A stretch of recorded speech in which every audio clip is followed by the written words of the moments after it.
Il avait 20 ans, il était un génie reconnu dans toute l'Europe. Et puis, plus rien. Pas un mot, pas un poème. Silence. Pourquoi? Qu'est-ce qui peut pousser un jeune prodige à fuir sa propre lumière? Voici l'histoire la plus fascinante de la littérature française. Tout commence à Charleville. Arthur grandit entre une mère glaciale et un père militaire disparu. Très tôt, il dévore les livres. À 15 ans, il écrit comme un prophète. À 16, il fugue. Il dort dans les gares, récite ses vers dans les cafés crasseux de Paris. On le prend pour un fou. En réalité, c'est un volcan littéraire prêt à exploser. Et c'est là qu'entre Verlaine. Rimbaud rencontre Verlaine. Entre eux, c'est le feu et l'alcool. Ils voyagent, ils se déchirent. Et un jour, à Bruxelles, un coup de revolver. Rimbaud est blessé. Verlaine est en prison. Fin de l'histoire d'amour. Début du vide. Et c'est là qu'il disparaît. Rimbaud s'enfuit. Il devient trafiquant d'armes, explorateur, commerçant.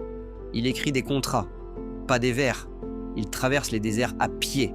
Il frôle la mort plusieurs fois. Il devient une autre personne. Et quand on lui parle de poésie, il répond « C'est de l'histoire ancienne, mais pourquoi ce refus? Pourquoi ce rejet? Peut-être parce qu'il a tout dit, trop vite. Peut-être parce qu'il voulait vivre, pas seulement écrire. Ou peut-être parce que la blessure était trop grande. Être un génie si jeune, c'est parfois une malédiction. À 20 ans, il a fermé la porte. À 37 ans, il mourait à Marseille, d'un cancer du genou, en murmurant « Je suis en enfer ». Pourquoi Rimbaud a-t-il arrêté d'écrire? Il ne l'a jamais vraiment expliqué. Mais ses textes parlent pour lui. À 16 ans, il écrit « Le dormeur du Val ». À 17, « Les cahiers de Douai ». À 19 ans, il rédige une saison en enfer, une descente hallucinée dans ses propres abîmes. Puis, à 20 ans, il envoie à Verlaine les Illuminations. Des visions fulgurantes, presque prophétiques. Et ensuite, plus un mot.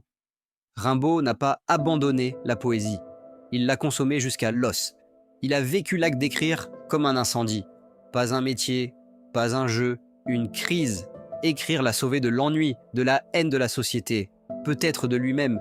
Et une fois le feu passé, il ne restait plus rien à dire. Ce n'est pas une fuite, c'est un dépassement. La poésie n'était pas sa vie, c'était sa guérilla. Et aujourd'hui, il reste ses fragments. Les cahiers de Douai, une saison en enfer, les Illuminations, des œuvres écrites en quelques années par un adolescent et qui bouleversent encore la littérature mondiale.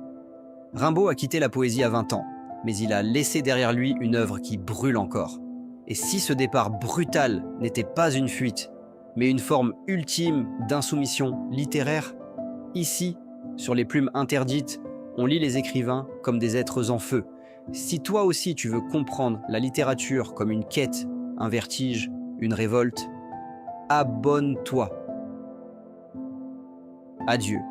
J'ai créé toutes les fêtes, tous les triomphes, tous les drames.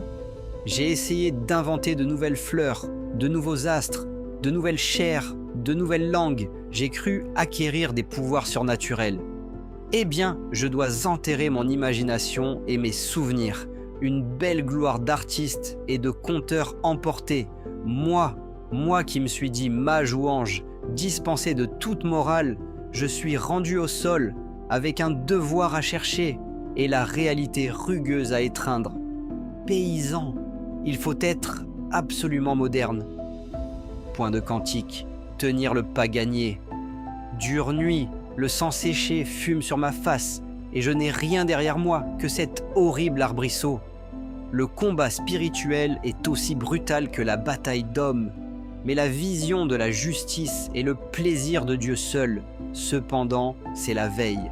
Recevons tous les influx de vigueur et de tendresse réelle.